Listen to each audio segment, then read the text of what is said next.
Şeffaf Mutfak'tan herkese yeniden merhabalar. Elmalı kurabiye yapacağız. Elmalı kurabiye benim en iddialı olduğum tariflerden biri. Bu elmalı kurabiye tarifini bulabilmek için defalarca kez birçok tarifi denemiş ve en son bunda karar kıldım. En kıyır kıyır kurabiye tarifi bu. Bu hiçbir yerde bir macera aramayın. Ve lütfen yapanlardan geri dönüş bekliyorum. Çünkü ben ne kadar söylesem boş.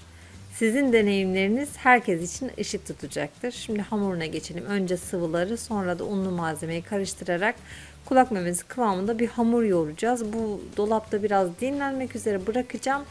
Ben de o sırada içini hazırlayacağım. Bildiğim bütün püf noktalarını paylaşmaya çalışacağım. Hamurumun malzemelerini altta geçiyorum ama açıklamalar kısmına da yine ekleyeceğim. Oradan temin edebilirsiniz.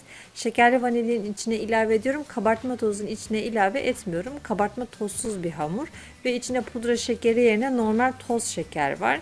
Yoğurt bu hamuru yumuşattığı için çok az koyuyoruz. Sadece bir yemek kaşığı kadar koymamız yeterli olacaktır. Ve bu kıyır kıyırlığı vermek için hiç abartmadan sadece bir yemek kaşığı kadar buğday nişastası ilave ettim. Siz mısır nişastası da içine ilave edebilirsiniz. Şöyle biraz spatula ile toparladıktan sonra elimle yoğuracağım ve hamuru topladıktan sonra bir buzdolabı poşetine alıp buzdolabına kaldıracağım. Elinizle hamuru çok fazla yoğurmayın çünkü yağ sürekli dışına çıkacak, çok daha fazla un alacaktır ve bu şekil verirken çok büyük zorluk çıkartacaktır size. O yüzden hamur toparlandığı anda artık yoğurmayı bırakın ve artık onu kaldırın kenara. Şayet dinlendirmezseniz de olur ama dinlenirse çok daha güzel şekil alacaktır. İçindeki tereyağı toparlayacaktır. Tereyağı yerine margarin de kullanabilirsiniz. Ama margarin kullanmayın, canınıza yazık. Şimdi ben elmalarımı rendeliyorum. Gördüğünüz gibi kabuklarını soymadım. Kabuğun da içine çok ayrı bir lezzet verdiğini düşünüyorum elmalı kurabiyede. Ben elmalı kurabiyeyi çok severim. Defaatle birçok çeşidini denedim. Hiç olmayacağını tahmin ettiğim çeşitlerini dahi denedim. Böyle her şeyini özenerek yaparım. İçini dışını pişirmesinden soğumasına kadar birçok evresini böyle özene özene yaparım. Çok da büyük zevkle yerim. Şimdi bu elmayı ve şekeri ocağa alacağım. Bütün suyu çekilip iyice pişene kadar elmalar mutlaka pişirin. Eğer içi sulu kalırsa böyle bir yemek kaşığı bile bir dibinde suyu kalsa elmalı kurabiyeniz fırında kızaracak fakat içi hamur kalacaktır. O yüzden çok güzel bir şekilde iyice kuskus kuruyana kadar pişirdim. İçine ceviz içi ve tarçın ilave ediyorum. Tarçını pişerken içine ilave ederseniz tarçın acıyacak ve böyle hiç sevmediğiniz o acı acı bir tat olacaktır. Elmanın tadını da örten bir tat olacaktır.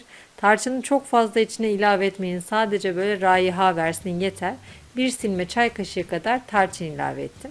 İç harcımı hazırladım, soğuttum. Şimdi ben size yaptığım birkaç şekil göstereceğim. Daha önce de yapmıştım. Elmalı kurabiye şekilleri daha önceki videolarımda da vermiştim. Oradan da faydalanabilirsiniz. Ben yine birkaç tane değişik şekil göstermeye çalışacağım. İstediğiniz gibi şekillendirin, isterseniz klasik olarak şekillendirin. Böyle bir buzdolabı poşetinden yardım alırsanız sizin için çok büyük kolaylık olacaktır.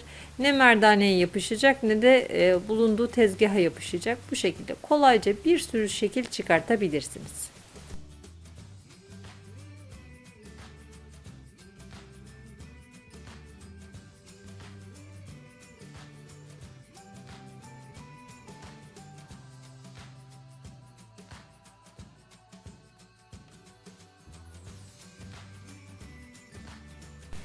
Elmalı kurabiyenin bir önemli noktası da pişirme. Yüksek devirde, yüksek ayarda 200 derece, 180, 190 derece gibi derecelerde pişirirseniz kurabiyeleriniz çok çabuk kızarır ve içi böyle yumuşak yumuşak kalır. Halbuki biz kurabiyelerin kıyır kıyır olmasını istiyoruz. Bu yüzden turbo ayarda yani üflemeli bir fanlı ayarda 175, 170, 175 arası derecede böyle yavaş yavaş yaklaşık 40 dakika gibi bir sürede pişti benim kurabiyelerim. Videonun sonunda da göreceksiniz hala beyaz kalacak ve böyle çok güzel kuruyacak.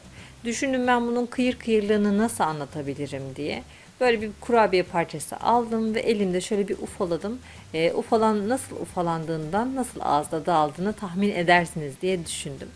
Bunları yağlı kağıt serilmiş tepsime dizeceğim ve turbo ayarda iyice kızmış olan fırınıma atacağım. Bu pişmeden önceki halleri şöyle şekillerini çekmek istedim, göstermek istedim.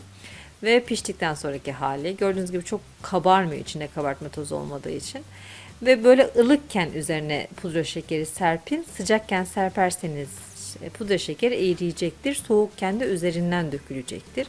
Ilıkken serpin ve bu şekilde ben size kırıp içini de göstermek istedim. Şöyle içini dışını.